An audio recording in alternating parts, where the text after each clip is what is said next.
당연히도 다양한 거야, 종마다.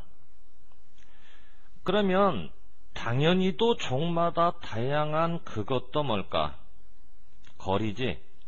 도주거리.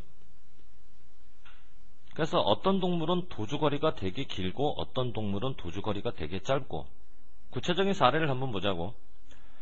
동물이 larger, 큰 동물일수록 덩치가, 걔네들이 도주거리라고 하는 건 길가 짧을까? 예를 한번 보면 나는 반드시 사용해야 돼. 장거리 초점 렌즈. 장거리 초점 렌즈를 사용한다는 얘기는 사진을 찍을 때 멀리서 사진을 찍어야 되고 가까이 다가올 수가 없다는 얘기야. 기린 같은 경우에는. 그래서 기린이라는 이 놈은 도주거리가 굉장히 크지. 도주거리가 크다? 기린은 누구나 다 아는 것처럼 몸집이 큰 놈 아니야. 그러면 결국 몸집이 큰 동물일수록 도주거리는 길어진다라는 결론에 도달하는 거지. 이해되니? 무슨 말인가? 정리해봐. 기린이라고 하는 놈은 도주거리가 되게 길어. 도주거리가 길기 때문에 가까이 다가가지 못하고 멀리서 망원 렌즈로 사진을 찍어야 돼. 이 얘기는 무슨 말일까? 조금만 다가가도 도망간다는 얘기지. 그러니까 기린한테 들키지 않으려면 굉장히 먼 거리를 유지해야 되는 거야. 도주거리가 길다는 얘기가 그런 거야. 그런데 다람쥐 같은 경우는 어떠냐면 내가 몇 번이나 다람쥐를 내 발로 밟을 뻔했어. 다람쥐를 밟을 뻔했다? 이 얘기는 다람쥐는 가까이 도망가도 도망치지 않는다는 얘기고, 가까이 가도 도망치지 않는다는 얘기는 다람쥐는 도주거리가 굉장히 짧다는 얘기지. 그러면 기린은 몸집이 큰 동물, 도주거리 길고, 다람쥐는 몸집이 작은 동물, 도주거리가 짧고, 어떤 연결사가 필요하니? 대조관계 연결사가 필요한 거지, 당연히. 반면에. 그러니까 우리가 여기서 한 가지 이론적으로 정리할 건 동물의 몸집, 크기와 그 동물의 도주거리는 크면 클수록 도주거리는 길어지고 기린, 작으면 작을수록 도주거리는 짧아지지, 다람쥐. 일종의 비례 관계에 있다고 봐도 상관없겠지. 오른쪽에 간략하게 메모해두고. 왜 이런 걸까? 동물의 몸 크기와 도주거리가 이렇게 비례적 관계를 이루고 있는 이유가 뭘까? 우리는 현재로서는 단지 다만 추측할 수만 있을 뿐인데, 단지 뭐라고 추측할 수만 있을 뿐이냐면 거리상의 이와 같은 차이, 즉 도주거리가 동물마다 다른 것은 동물 자신의 평가 때문에 그래. 자기가 가지고 있는 능력의 평가. 어떤 능력? 달리는 능력. 그렇게 해서 속도를 올리는 능력. 엑셀러레이터와 디셀러레이터 중에서 어떤 게 속도를 올리는 거지? 엑셀러레이시 속도를 올리는 거지. 가속하다. 침입자가 들어왔어. 포식자가 자기를 먹으려고 해. 도망가야지. 빠르게 도망가야 될 거 아니야.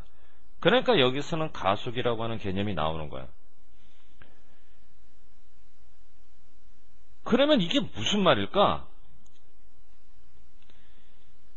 예를 들어 동물의 몸 크기, 큰 동물, 기린,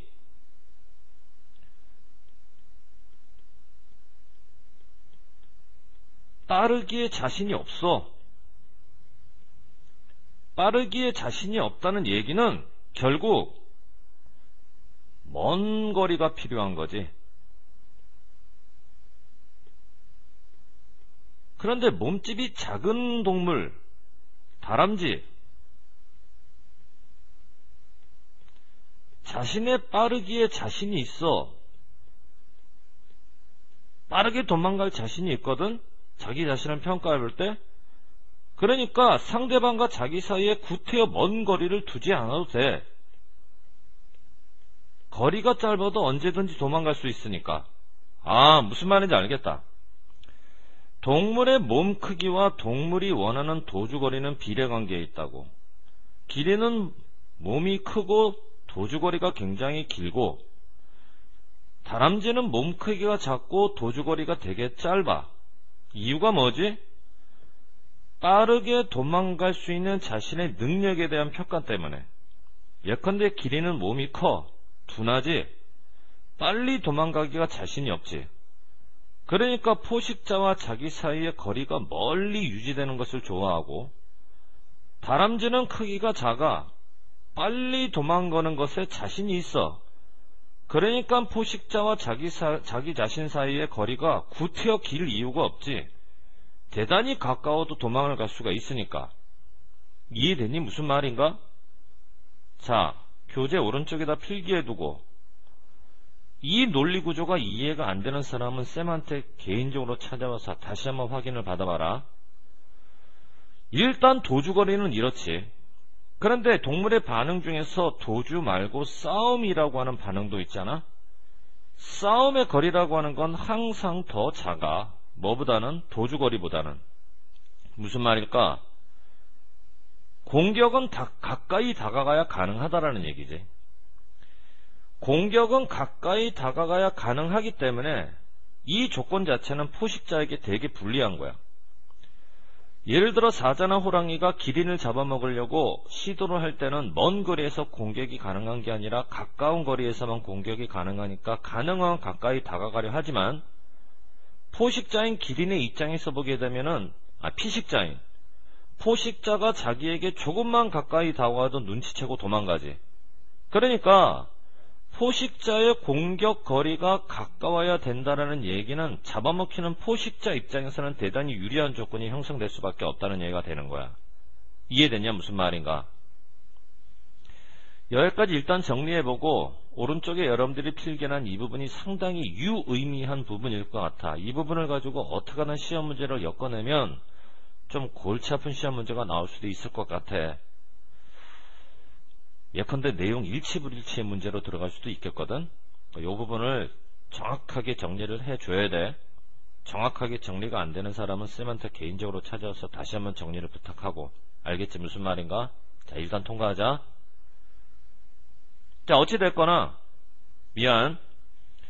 주제, 이 글에서는 이제 뭐를 다루는 거니? 거리를 다루는 거지. 주로는 이제 도주거리를 다루는데, 어쨌건 도주거리가 됐든 공격거리가 됐든 그거는 한 가지 요인이 되는 거지. 동물이 맞서 싸우느냐 아니면 도망가느냐를 뭐하는? 결정하는 그런 요인이 된다라는 거야. 자, 그래서 디스턴스도 본문에 나왔고 디터민도 본문에 나왔고. 됐지? 자, 그 다음 페이지.